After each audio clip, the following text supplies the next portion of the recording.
요거 관련해서 앞서 가장 처음에 제가 이준석 대표가 드렸던 질문, 이 조국 전 장관이 갑자기 이준석 신당 연대 얘기를 꺼낸 거, 이거 최병천 전 부원장님, 아니 조국 전 장관과 이준석 대표가 손잡는 게 이게 가능한 일일까요? 이거 상상이나 해보셨습니까? 앞에서 영상을 보면은 예. 조국 전 장관이 직접적으로 연대를 얘기한다기보다는 예. 민주당이 단독으로 200석 하는 것은 쉽지 않다. 예. 그런데 이준석 개혁신당도 윤석열 대통령에 대해서 비판적인 입장을 유지하고 있다. 그러니까 이런 범야당, 예. 반윤석열 범야당이 합계로 200석이 넘으면 좋겠다라는 약간 희망사항이라 그럴까요?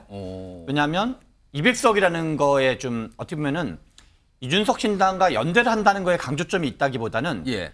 200석의 강조점이 있었던 것 같아요. 그럼 어떻게 하든 200석을 만들 필요가 있다, 이걸 강조했다는 뜻입니까? 그렇죠. 근데 거꾸로 그러면 이제 시청자분들이 보기에 예. 아니 왜 100석도 아니고 150석도 아니고 뭐 180석도 아니고 200석일까? 예. 200석이 우리나라 전체 국회의석이 300석이거든요. 예. 300석 중에 200석이면 3분의 2가 되는데 그렇죠. 3분의 2가 되면 뭐가 되냐면 대통령을 탄핵하는 게 가능해져요. 그리고 개헌을 하는 게 가능해져요. 헌법을 개정하는 게. 그래서 예전에 2016년, 17년에 특히 이제 16년, 예. 16년 12월 달에 박근혜 전 대통령에 대해서 당시 이제 국정농단 사태로 탄핵을 한 적이 있었잖아요. 예.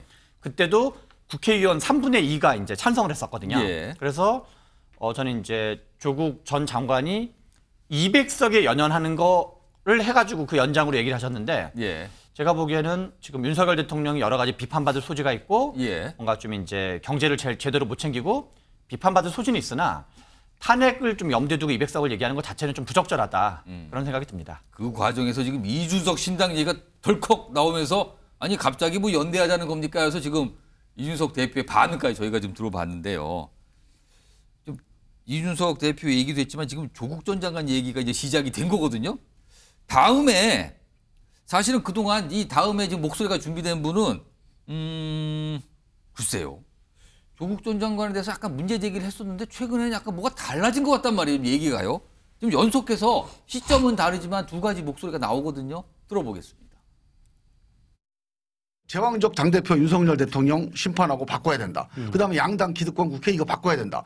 제왕적 당대표 이재명 방탄정당 이거 바꿔야 된다. 이거 동의하면 같이 할 수 있어요. 거기에 대해서 만약에 조국 전 장관이 동의한다면 같이 할 수 있죠. 조국도 같이 할 수 있다. 네. 조국 전 장관이 명예회복을 해야 된다는 거는 저는 이해는 가요. 네. 그리고 그거는 필요는 한데요. 네. 과도하게 좀 공격을 받은 면도 있고 네. 정치의 길로 가면 절대 그게 해결이 안 돼요. 네. 반은 아주 강력하게 반대하고 반은 강력하게 지지하는 이 싸움을 할 수밖에 없어요. 네. 근데 이 싸움으로는 명예회복이 안 됩니다. 서지현 의원이요? 네. 이게 비슷한 시점에 나왔어요. 날짜 차이가 한 일주일도 안 나요. 근데 네, 이게 맞습니다. 한쪽에서는 조국 전 장관 보고 정치의 길로 가면 안 된다. 이거 네. 싸움만 커진다. 안 된다. 근데 지금은 손잡을 수도 있다. 뭐가 공통점이 있다면 이거 무슨 말입니까 도대체 이거는. 그러니까 이게 앞서 말씀했던 이준석 대표 그 개혁신당과 김종민 의원의 미래대연합의 차이입니다. 그러니까 개혁신당은 이제 단순한 총선 승리 예. 그리고 반윤이라고 하는 윤석열 정권의 중간 평가 성격이 있지만 예. 그 평가는 뭐 국민이 대다수가 인정하지만 그러면 그 평가 이후에 대안 선택.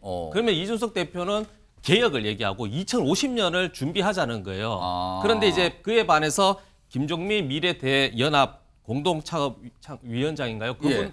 이제 김종민 의원은 조국 장관이든 좀 힘이 된다면 총선 승리에 위해서라면 예. 조금 어떤 그 원칙보다는 어떤 그런 부분에 실질적인 거, 이상보다 현실적. 예. 그렇다 보니까 이제 조국 장관에 대해서 예전에는 절대 뭐 정치하면 안 된다는 말씀을 한순간 뒤집어 그리고 버리잖아요. 과거에는 뭐 조국의 강을 건너야 된다고도 얘기를 했던 걸로 기억이 나는데. 그렇죠. 그렇다 보면 이제 더욱더 이제 이준석 신당이라고 해야 되나요? 개혁신당과 같이 할 수 없어서 제3지대가 더욱더 불투명해지고 더 멀어지는 거죠. 이게 결과적으로. 그게 조국 장관에 대한 이런 그 인식차뿐만 아니라 개혁의 인식차, 정책의 인식차가 점점 확인되다 보니까 이게 조국의 강이 아니고 이제 서로 만나야 되는데 이게 조국 장관에 대해서 언급하는 그 인식 하나만으로도 힘들다는 것이죠. 3지대가. 송영훈이요? 지금 뭐 제3지대 신당들이 뭐 연대하자, 손잡자, 나중에 잘 되면 합당도 합시다, 선거 같이 치릅시다, 기호 3번 같이 받읍시다 이 얘기를 하고 있는 거잖아요.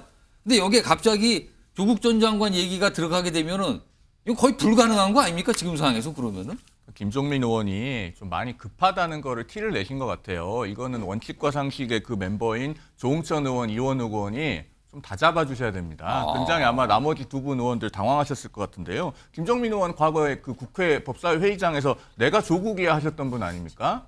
그분이 이렇게 뭐 조국 전 장관과 같이 할 수 있다 이렇게 말했다는 건 상당히 좀 충격적인데 상황 판단을 좀 잘 못하고 계신 것 같아요. 일단은 같이 할 수 있는 기회 자체가 저는 거의 없을 걸로 봅니다. 왜냐면은 조국 전 장관이 지금 1심에서 징역 2년 실형 선고 받았잖아요. 예. 다음 주 목요일에 항소심 선고 공판이 있습니다. 2월 8일인가요? 2월 8일이니까 다음 주 목요일이죠. 그런데 저는 조국 전 장관이 그날 법정 구속될 가능성도 배제하기 어렵다고 봐요. 왜냐하면은 지금 2015년에 나온 대법원 판례가 예. 특별한 사정이 없으면 웬만하면 항소심에서 1심의 양형을 존중해라. 1심 그대로 양형하는 게 바람직하다는 대법원 판례가 있습니다. 예. 그러면은 조국 전 장관은 일부 혐의가 항소심에서 무죄로 바뀌지 않는 한 형이 내려가기가 힘들어요. 그러면은 만약에 실형이 유지가 된다고 했을 때 이걸 항소심에서도 법정 구속을 안 하고 대법원 판결이 확정되고 나서 그 형을 집행한다고 하면요. 예. 과거에 한명숙 전 총리나 또 김경수 전 경남지사 이런 사람들이 그 형 집행이 될 때